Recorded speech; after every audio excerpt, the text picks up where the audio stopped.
So I wonder how many sermons have been preached on the parable of the Good Samaritan.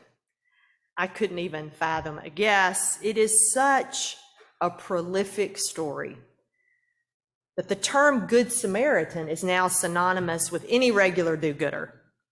It can also refer to an award, perhaps, given out by the Rotary Club, or to the name of a local hospital or a charity, to a law. And in Australia, one can even find a Good Samaritan donkey sanctuary. Need I say more? Given the ubiquity of the parable's title, it's hard to imagine that everything that could be said about this story hasn't already been said. But still, it's the lectionary text for the day, and so I will attempt to add an addition to the Good Samaritan sermon pantheon with the hope that we may hear something that, if not new, newish. So there are several features of this parable that stand out to me. The most obvious, you just heard me share with the children, is that Jesus makes the hero of the story an unusual suspect. Not the priest, not the Levite, who is considered a lesser category of priest, but a Samaritan, one of the people most despised by the Jews at that time. Jews and Samaritans were relatives, but with a very rocky past. And at this point in their relationship, each considered the other an enemy. Amy Jill Levine, who is a Jewish New Testament scholar, yes, a Jewish New Testament scholar at Vanderbilt Divinity School, provides a great parallel parable in her book, Short Stories by Jesus, to help us better grasp how Jesus, a first century Jew, might tell this particular parable if he told it today. She writes, an Israeli Jew is traveling from Jerusalem to Jericho and is attacked by thieves, is beaten, stripped, robbed, and left half dead in a ditch. Two people who should have helped pass by. The first, a Jewish medic from the Israel Defense Forces. The second, a member of the Israel-Palestine Mission Network of the Presbyterian Church USA.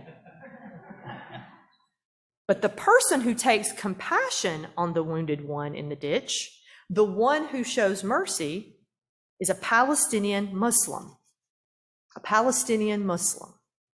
whose sympathies lie with Hamas, a political party whose charter not only anticipates Israel's destruction, but depicts Jews as subhuman demons responsible for all the world's problems. In other words, Jesus' parable has good shock value. It's most certainly shocking for his audience, including this inquisitive lawyer who likely regrets he ever asked Jesus a question in the first place. Now, ironically, in the previous chapter of Luke's gospel, which we did not hear, Jesus is preparing for his last journey to Jerusalem, and he's sending out messengers to go before him to make preparations for his journey. Some of those messengers stop in a Samaritan village, but those living in the village refuse to receive Jesus. A few of the disciples are so incensed about this snub that they ask Jesus if they should command fire to come down and wipe out the village. Needless to say, Jesus declines their offer. But it's not long after the Samaritan village has rebuffed Jesus and the disciples that this lawyer stands to ask Jesus this question, "Teacher, what must I do?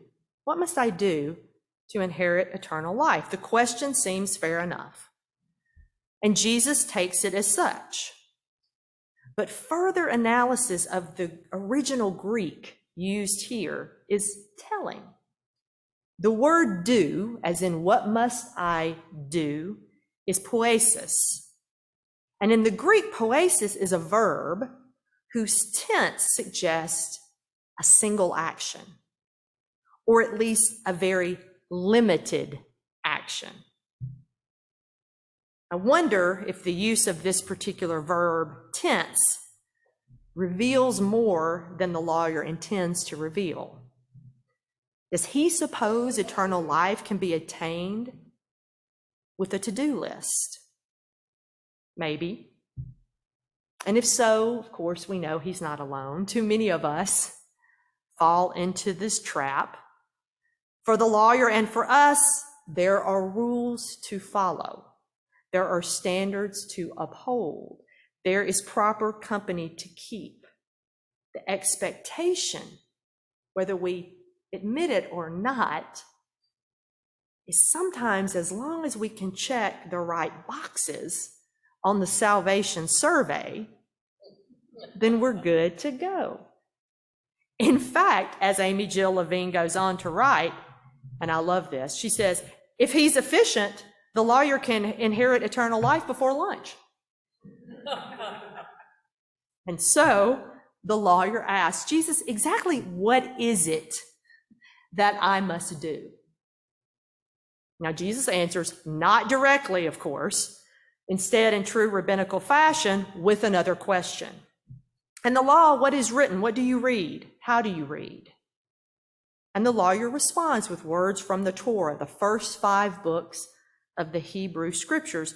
You shall love the Lord your God with all your heart, with all your soul, with all your strength, and with all your mind, and your neighbor as yourself. Yes, that's it. Jesus says, do this, and you shall live. There it is again, do. But Jesus' use of the word is slightly different. He uses an imperative form of the verb that doesn't imply one single action, but an ongoing relationship, a way of being. Unlike the lawyer, who seems to believe that eternal life can be gained by mastering a list of do's and don'ts, Jesus sees it not in terms of what we do on this occasion or that occasion, but how we live our lives, our very way of being, our way of approaching the world. And Jesus, if you notice, doesn't distinguish how we will live in eternity from how we choose to live right now. Do we live our lives now and forever, first and foremost out of love of God and each other? Do we live that way or don't we? Now, feeling emboldened at this point, the lawyer presses on. And just who is my neighbor, Jesus? On the one hand, the question has legal merit. He is a lawyer, after all. It makes sense that a faithful Jew should want to know who his or her neighbors are, particularly in that time and in that context, so that they know who is governed by Jewish law and who is not. But that's asking the question in the context of legality, not in the context of love. And the lawyer's question is all about legality. What he's really asking is not who is my neighbor, but who is not my neighbor. He wants to know about whom he should care and about whom he should not. Who is deserving and who is not. Whose needs can he ignore and whose needs must he attend. Who's in, who's out. Again, with the checklist in hand.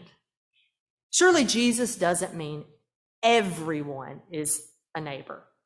There must be qualifiers, otherwise the task is too great. Even if we go along with Luke and assume this lawyer is showing off a little bit with his questions, we shouldn't assume this lawyer isn't sincere in his desire to follow the law. And if loving your neighbor as yourself means every single person, how's that even possible when there are only so many hours in the day and so many folks that are so stinking hard to love? Jesus' response to his question is this scandalous, shocking parable, featuring a hero who belongs to the very people who refused to welcome Jesus just a chapter before. The parable poses a question right back to the lawyer and right back to us. And that question is not, who is my neighbor? The question of the parable is, who was a neighbor? Who lived as neighbor? And thus, whose neighbor are you? Now, again, back to the children's sermon with all this neighbor talk, I can't help thinking about Mr. Rogers.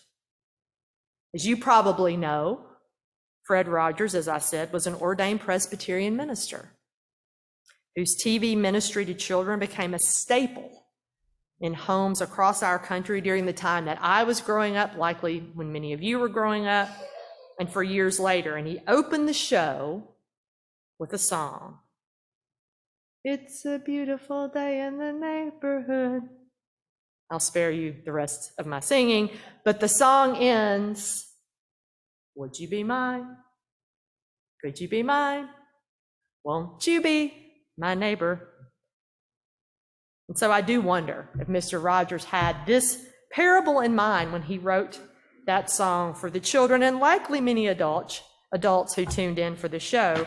Mr. Rogers' goal with his show, with his ministry, was to reassure children that even though they may get scared or feel unsafe sometimes or unsure of what to do, each one of them matters.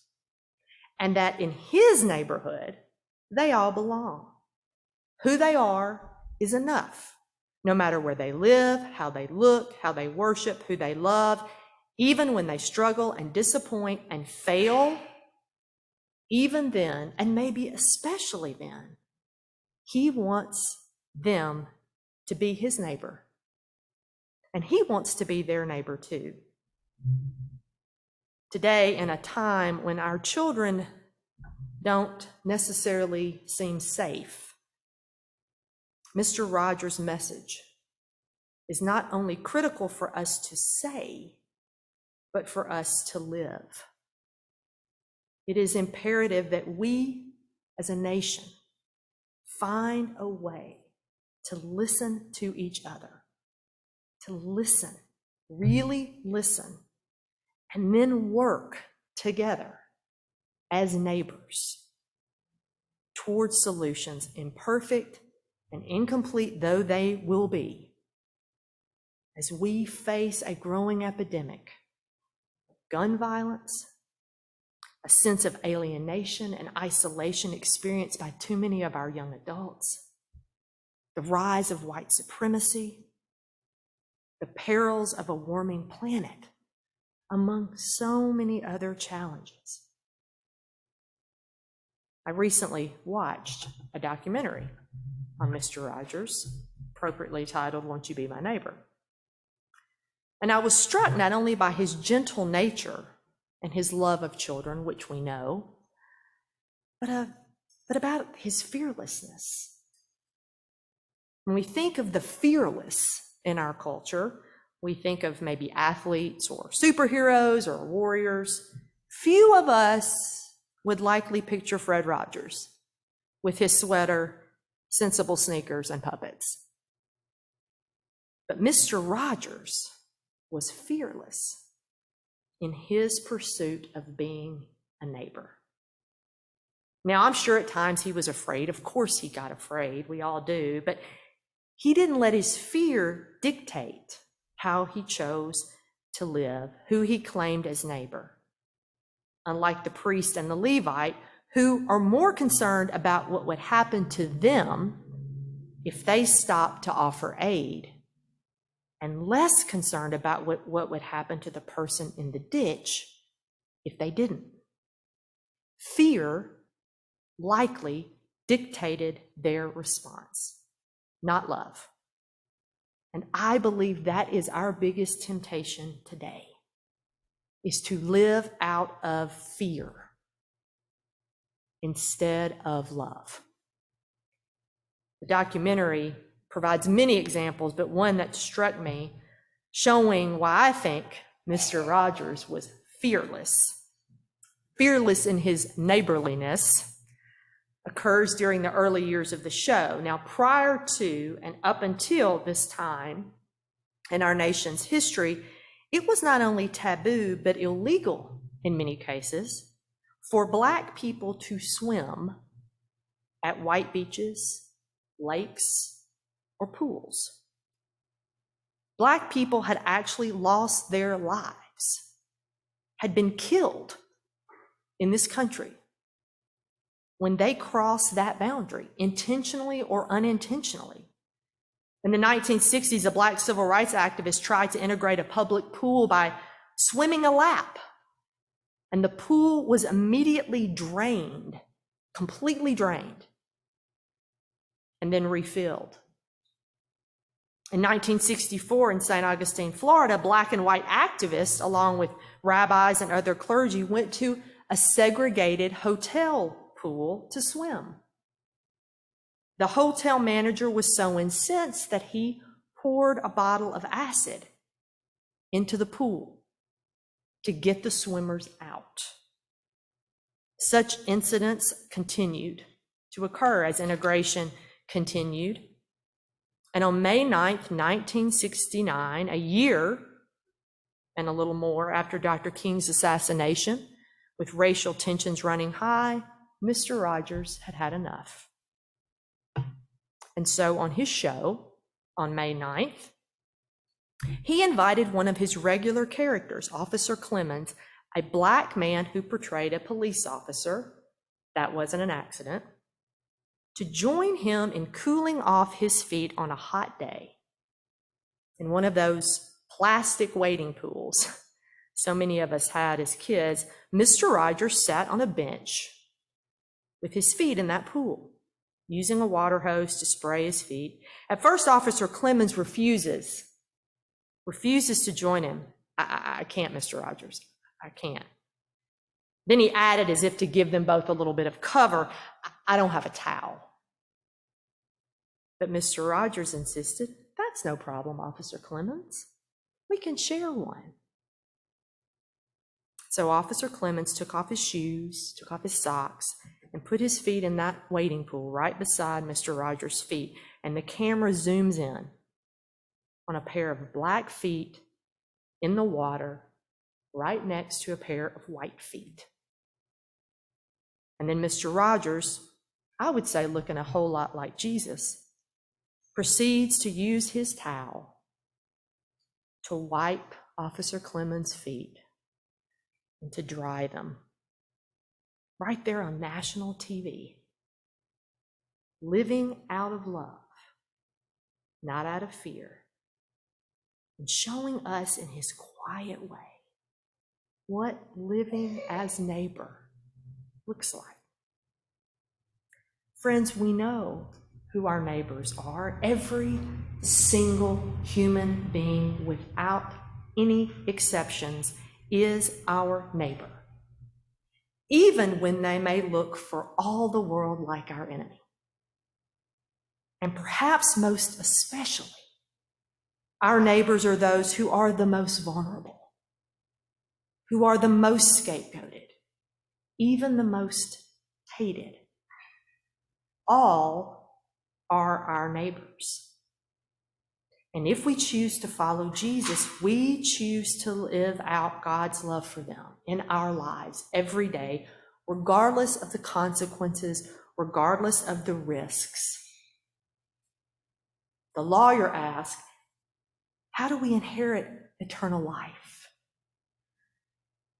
Receiving the fullness of life right now and forever can only happen when we love each other well and we continue to expand our neighborhood until it finally looks all the world like the beloved community of God.